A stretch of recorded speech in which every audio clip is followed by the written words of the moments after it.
รีวิวฮานนิดนึงก่อนขายมียังแดอยู่ฮานน่ะนี่ข้าวปุ้นเนาะฮานขายข้าวปุ้นขายข้าวปุ้นขายมะกล้วยขายอะไรทำไมของกินให้นักเรียนเนาะนั่นแหละอันนี้มันถ้วยเท่าไหร่นี่5,000ถ้วย 5,000โอ้เบิ่งนักเรียนมารอคิวกินเลย5,000หรือ10,000แซ่บบ่แซ่บอ่ะคันบ่แซ่บนี่บ่ได้เนาะเจ้าของร้านยืนนี่เนาะ นี่นักเรียนเพิ่นกำลังเตรียมไปโรงเรียนแล้วบัดนี้น่าจะเป็นชนเผ่ามงแม่นบ่ชนเผ่ามงแม่นบ่แม่นนะเพิ่นยังน่าอายอยู่เนาะ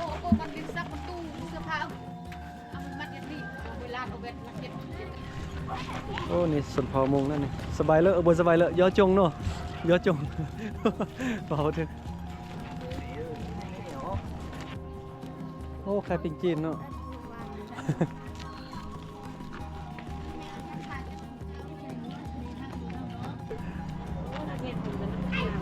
เปิดฝึกมีแต่ผู้งามมาสร้างนักเรียนเลย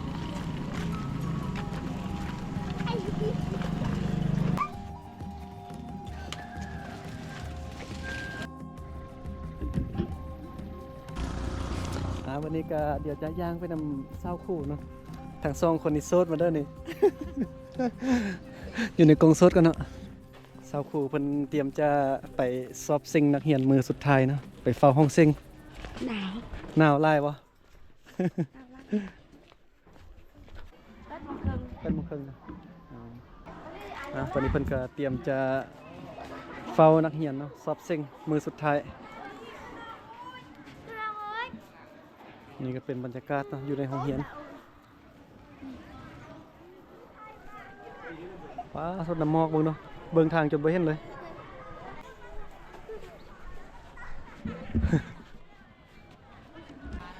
มาเบิ่งหันคลายเครื่องโอ้คลายไล่เนาะ สบายดีเด้อเบิ่งได้คลายยังเด้นี่ค่าถ่ายรูปต้องได้อันน่ะอุดหนุนสวยแหละโอ้วันนี้ได้ซื้อสวยได้เนาะค่าไลฟ์สดเดี๋ยวเป็นว่าอย่ามาได้ตามส่งเด้อเขาเจ้าคลายประเภทขนมของกินก็มีตำหุงเนาะให้นักเรียนสมัยตอนเบาลังอย่างน้อยอย่างเข้าโรงเรียนก็แบบนี้คือกันเนาะอยู่โรงเรียนเขาเจ้าก็จะคลายแบบนี้มักซื้อขนาดได้ครัวมีเดี๋ยวจะพาไปเบิ่งว่าตอนอย่างน้อยมักกินแบบใดเด้ครัวมีนี่แหละตอนอย่างน้อยนี่มักกินขนาดท่องเท่าใดนี่ท่อง2,000เนาะตะกี้ท่อง500กีบตอนค่อยอย่างน้อยเดี๋ยวนี้ท่อง2,000เนาะเปลี่ยนไปแล้วเนาะนั่นมักกินอันส้มตำกับอันครัวมีนั่นแหละส้มตำครัวมีปนกันเนาะย้อนยุคนิดนึงก่อนตอนอย่างน้อยมักกินแบบนี้เนาะตอนนี้ใหญ่แล้วเฮ็ดเติมอีกเอาคั่วมีผสมกับตำส้มมะฮุงกินลองเบิ่งบัดนี้ตอนนี้นักเรียนเขาเจ้าก็เริ่มเซ็งแล้วเนาะเข้าห้องเซ็งแล้วทางด้านหน้าเข้าเรียนนี่ก็มีห้านขายเครื่องเมื่อกี้ก็เบาลังก็ซื้อ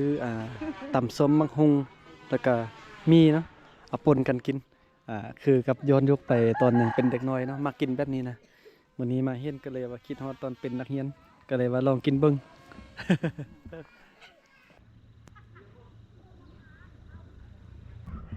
กินข้าวเช้าแล้วบ่ยังไปกินข้าวเช้าสักเนาะพากันนั่งปิ้งไฟโอ้บรรยากาศยามหนาวนั่งอ้อมกองไฟเนาะ ประชุมกันบ่เดี๋ยวนี้ มาเท่ามันประชุมกันเนาะ ประชุมเบาเรื่องอดีตตอนเป็นสาวน้อยเนาะ เรื่องอดีตตอนสาวน้อยไปลิ้นไส้เด้อ